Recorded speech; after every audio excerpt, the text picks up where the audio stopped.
Libye, le retour des habitants de la ville de Tawarga à l'ouest du pays reste très pénible.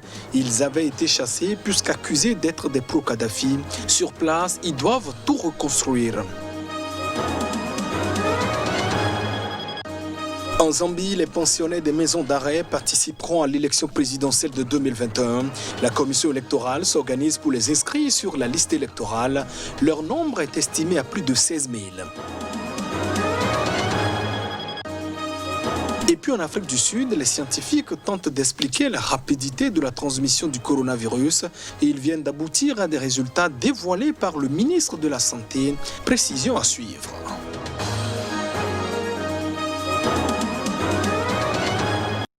Voilà pour le sommaire de ce journal. Bienvenue dans cette édition. En Libye, les habitants de la ville de Tawarga, située à l'est du pays, éprouvent de sérieuses difficultés à regagner leur localité. Accusés d'être des pro-Kadhafi et chassés, ils reviennent peu à peu pour tenter de tourner les sombres pages de ce conflit. Les détails à travers cet élément. Accusé d'avoir participé au siège de la ville voisine révolutionnaire de Misrata, située à 40 km à l'ouest, et d'y avoir commis massacre et exactions sur ordre du régime de Muammar Kadhafi en 2011, les 40 000 habitants de Tawarga ont fait l'objet de représailles de la part des miliciens révolutionnaires de Misrata. Bannis, leurs maisons détruites ou incendiées, ils ont été enfermés des années durant dans des camps dispersés à travers le pays, vivant dans un dénuement total, interdit de rentrer chez eux. Le sort réservé aux habitants de Tawarga, en majorité noire, a suscité émoi et indignation. Pour l'organisation Human Rights Watch, la punition collective et le déplacement forcé des habitants de Tawarga pourraient s'apparenter à un crime contre l'humanité. Depuis juin 2018, lorsqu'une réconciliation a été scellée entre les villes ennemies, sous l'égide du gouvernement d'union nationale reconnu par l'ONU, les Tawargais ont commencé à regagner leur cité, encouragés par l'engagement de l'exécutif de les indemniser. Mais depuis, seul un tiers des habitants est revenu. Une grande partie de cette ville semi-désertique est en ruine, dévisagée par les cratères laissés par les obus et les impacts de balles. L'absence d'un État central a retardé le versement d'indemnisation aux déplacés, explique le maire de la ville, alors que la Libye reste divisée entre deux pouvoirs rivaux, l'un à l'est et l'autre à l'ouest. Une offensive surprise des groupes armés dans l'ouest de la Centrafrique a contraint les Nations Unies à déployer les casques bleus en fin de semaine. La MINUSCA dénonce notamment une tentative délibérée de perturber les élections présidentielles et législatives du 27 décembre prochain. Les principaux groupes armés ont décidé de s'unir. Explication.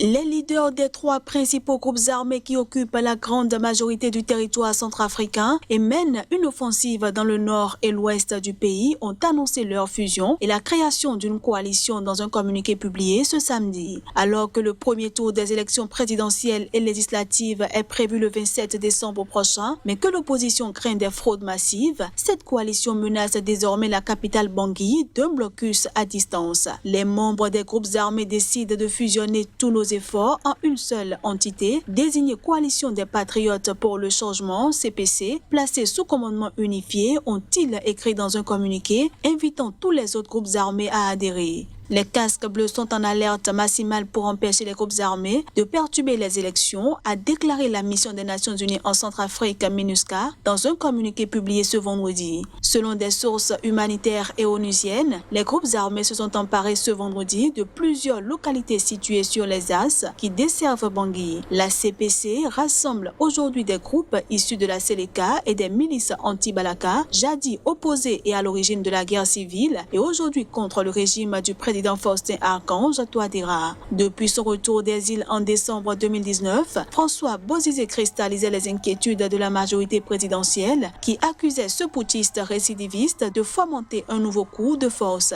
Bozizé avait pourtant réaffirmé son attachement au processus électoral en déclarant son soutien à la candidature d'Anissé Georges Dologuélé pour battre le président Faustin-Archange Touadéra. Fort du large électorat acquis à Bozizé, Dologuélé, économiste de formation et Premier ministre de 1999 à 2001, apparaît désormais comme le principal challenger de Faustin-Archange Touadéra. En Zambie, les responsables de la commission électorale ont organisé une campagne d'inscription des électeurs dans une prison de la capitale, et ce, afin donc d'inscrire plus de 16 000 détenus en vue des élections présidentielles prévues pour août 2021. Je vous propose de suivre ici les explications de la porte-parole de la commission électorale. The commission is targeting 16,000.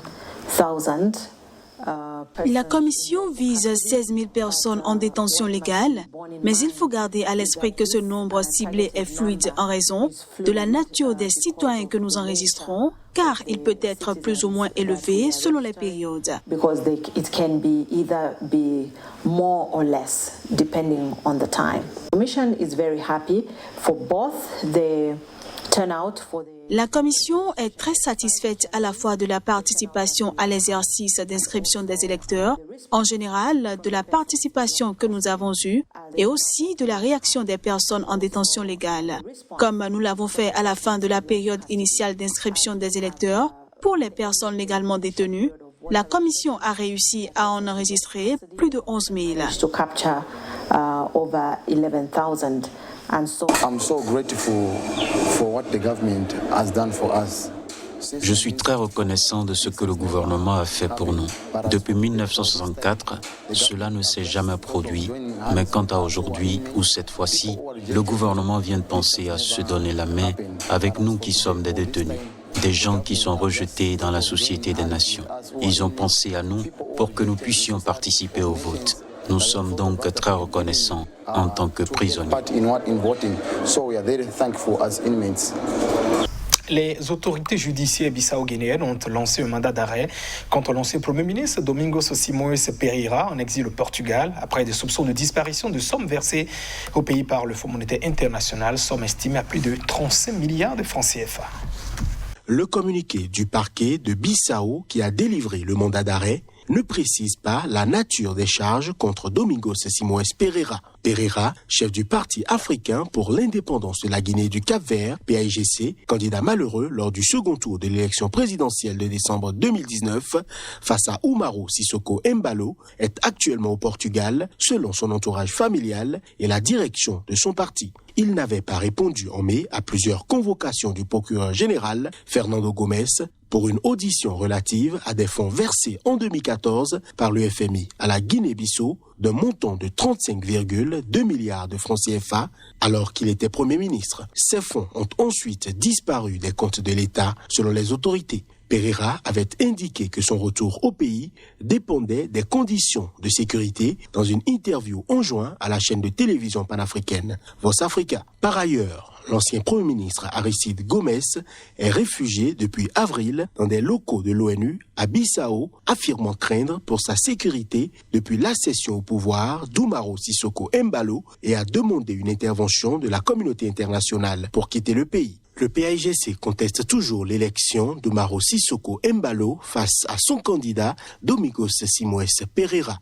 Embalo a été reconnu en avril par la CEDEAO comme président après 4 mois de blocage post-électoral dans ce pays abonné aux crises politiques. Les écoles et les restaurants sont fermés au Mali, ainsi en ont décidé les autorités. La mesure intervient après une hausse du nombre de personnes contaminées au coronavirus. On voit tout cela dans ce élément. Le Mali a annoncé un état d'alerte sanitaire pour 6 mois et un état d'urgence pour 10 jours, ainsi que la fermeture des écoles, bars, restaurants et de certains commerces pour maîtriser la propagation du virus. La mesure de fermeture des bars et restaurants à partir de samedi à minuit va s'étendre sur 14 jours, a informé le porte-parole du gouvernement. Quant aux établissements d'enseignement privés et publics, ils resteront fermés jusqu'au 10 janvier. L'état d'urgence en vigueur quasiment sans interruption depuis 2015 au Mali avait été abrogé de fait par la démission du gouvernement suite au coup d'État du 18 août. L'état d'alerte sanitaire permettra une souplesse administrative et le renforcement de services de santé. Les marchés très prisés des Maliens qui s'y approvisionnent en très large majorité au jour le jour ne sont pas concernés par la mesure et resteront ouverts. L'état d'urgence est adopté. Ce vendredi 18 décembre 2020 et pour une durée de 10 jours.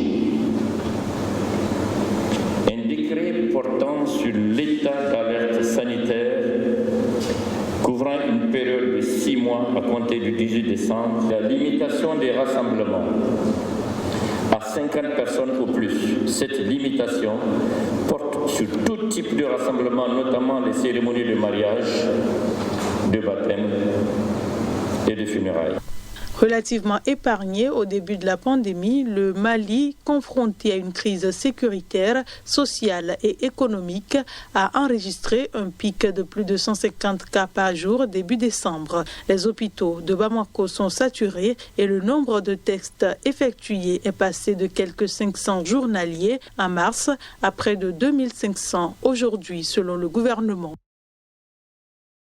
Une nouvelle variante du coronavirus a été détectée en Afrique du Sud qui pourrait expliquer la rapidité des transmissions de cette seconde vague qui touche également des patients plus jeunes. C'est ce qu'a donc annoncé le ministre de la Santé.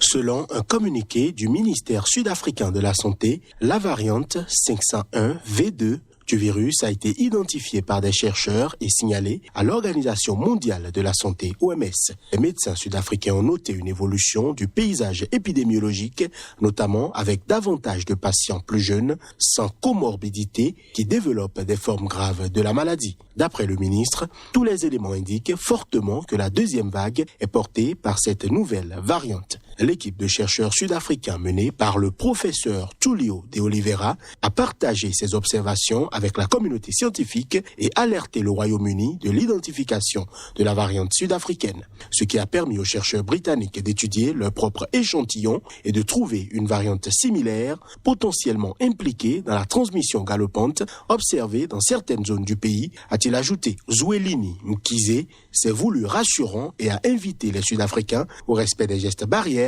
pour maîtriser la propagation du virus. L'Afrique du Sud, officiellement de loin le pays le plus touché du continent, comptait vendredi soir 24 285 morts pour plus de 900 000 cas positifs, dont plus de 8 700 détectés en 24 heures. Ainsi se referme cette édition. Merci de votre attention. Au revoir.